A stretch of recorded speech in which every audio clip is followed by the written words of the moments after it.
ఐపీఎల్లో play offs race ఆసక్తి రేపుతోంది. ఇప్పటికే 3 జట్లు ప్లే ఆఫ్స్ కు దూసుకుపోయినా మరో స్పాట్ కోసం పోటీ ఉంది. అయితే ఆ ఒక్క స్పాట్ కోసం 2 జట్లు ఢీకొట్టబోతున్నాయి. 4గో ప్లే ఆఫ్స్ బెర్త్ కోసం ముంబై ఇండియన్స్, ఢిల్లీ క్యాపిటల్స్ నువ్వా నేనా అని తలబడబోతున్నాయి. నిజానికి లక్నో సూపర్ జైంట్స్ పై సన్ రైజర్స్ హైదరాబాద్ గెలవడంతోనే ఈ ఈక్వేషన్ మారిపోయింది. డూ ఆర్ డై మ్యాచ్లో లక్నో చేతులెత్తేయడంతో ప్లే ఆఫ్స్ స్పాట్ కోసం ముంబై ఇండియన్స్, ఢిల్లీ క్యాపిటల్స్ మాత్రమే రేసులో మిగిలాయి. లక్నో సూపర్ జైంట్స్ తన చివరి 3 లీగ్ మ్యాచ్ల్లో గెలిస్తేనే రేసులో ఉండేది.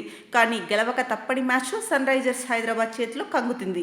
భారీ స్కోర్ చేసినప్పటికీ డిఫెండ్ చేసుకోలేకపోయింది. ఇక Sunrisers Hyderabad all round show ముందు పంత్ సేన తేలిపోయింది. ఇప్పటికే ప్లే ఆఫ్స్ కు Gujarat Titans, Royal Challengers Bengaluru, Punjab Kings చేరుకున్నాయి. మరో స్థానం కోసమే అటు అక్షర్ పటేల్ సేన, ఇటు హార్దిక్ పాండ్యా సేన డి అంటే డి అంటున్నాయి. ప్రస్తుతం పాయింట్ల పట్టికలో ముంబై ఇండియన్స్ 4గో స్థానంలో ఉంది. ఇప్పటి వరకు ముంబై ఇండియన్స్ 12 మ్యాచ్లు ఆడింది, 14 పాయింట్లు సాధించింది. Net run rate 1.156. తన తర్వాతి లీగ్ మ్యాచ్లో ఢిల్లీ క్యాపిటల్స్, పంజాబ్ కింగ్స్ తో తలబడాల్సి ఉంది. ఇప్పటి వరకు 12 మ్యాచ్లు ఆడిన ఢిల్లీ క్యాపిటల్స్ 13 పాయింట్లు సాధించింది. Net run rate 0.260.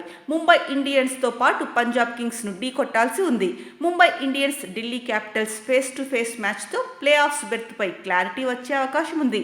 మే 21న జరిగే మ్యాచ్లో ముంబై ఇండియన్స్ గెలిస్తే ప్లే ఆఫ్స్ బెర్త్ను ఖరారు చేసుకుంటుంది. 16 పాయింట్లతో టాప్ 4లో పాండ్యా సేన నిలుస్తుంది. అప్పుడు పంజాబ్ కింగ్స్ పై ఢిల్లీ క్యాపిటల్స్ గెలిచినా ప్రయోజనం ఉండదు. ఎందుకంటే ఢిల్లీ క్యాపిటల్స్ ఖాతాలో 15 పాయింట్లు చేరతాయి. ముంబై పంజాబ్ పై గెలిస్తే అక్షర్ పటేల్ సేనకు తిరుగుండదు. 17 పాయింట్లతో ఫైనల్ 4లో ప్లేస్ దక్కించుకుంటుంది. చివరి 2 మ్యాచ్ల్లో ఏ ఒక్కటి ఓడినా ప్లే ఆఫ్స్ బెర్త్ పై ఢిల్లీ క్యాపిటల్స్ ఆశలు వదులుకోవాల్సిందే. మొత్తానికి వారం రోజుల్లో ప్లే ఆఫ్స్ పై పూర్తి క్లారిటీ రాబోతోంది. టాప్లో నిలిచే జట్లేవో కూడా తెలిపోతుంది. ప్రస్తుతం పాయింట్ల పట్టికలో గుజరాత్ టైటాన్స్ అగ్రస్థానంలో ఉంది.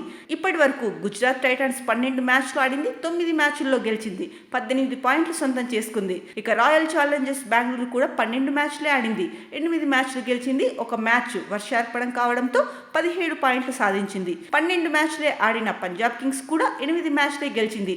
ఒక మ్యాచ్ వరుణుడి ఖాతాలో చేరింది. దీంతో పంజాబ్ కింగ్స్ 17 పాయింట్లతో నిలిచింది.